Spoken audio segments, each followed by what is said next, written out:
ఏంటా మిట్ట మధ్యాహ్నం వచ్చి అందరికీ శుభోదయం అనుకుంటున్నారా? నా మార్నింగ్ నుంచి నా పూజ గురించి అయితే మీకు షేర్ చేయబోతున్నానండి. కొంచెం టైం తీసుకున్న ఎడిటింగ్ మొత్తం చేసి మీ ముందు పెట్టేసరికి నాకు ఈ టైం అయితే పట్టింది.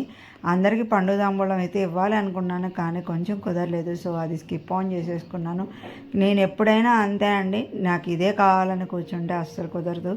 ఏది ఉంటే అది, ఎంత ఉంటే అంత, దాంట్లోనే తృప్తిగా పూజ చేసుకోవాలని అయితే అనుకుంటాను. మీరు గమనించినట్లయితే ఇలా నా పూజలో కూడా 2 ఐటమ్స్ అయితే స్కిప్ ఆన్ అయితే అయిపోయినాయి, కానీ నేను ఎక్కడా రాజీ పడలేదండి. నా చేతి కింద ఉన్న వాటితో నాకు నచ్చిన విధంగా సింపుల్గా అయితే నా పూజ ఫినిష్ చేసేసుకున్నాను. ప్రసాదాలు వచ్చేసరికి నేను ఎలా వడ చేశానండి, అయ్యంగార్ పులిహార కూడా చేశాను. ఈ రెసిపీ మీకు తప్పకుండా వేరే వీడియోలో అయితే షేర్ చేస్తాను. ఇక్కడికి వచ్చేసరికి సేమియా అయితే చేశాను. మా పిల్లలకైతే పులిహార చాలా బాగా నచ్చింది. వాళ్ళకి పులిహారకి రేటింగ్ ఇస్తాను గోల గోల అయితే చేశారు. ఎట్లా పూజ చేసేసుకొని మొత్తం పూజ అయిపోయిన తర్వాత ఇంటికి సాంబ్రాణి వేస్తే చాలా ప్రశాంతంగా ఉంటుంది.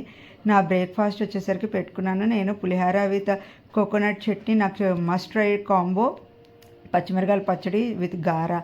Like, share, subscribe.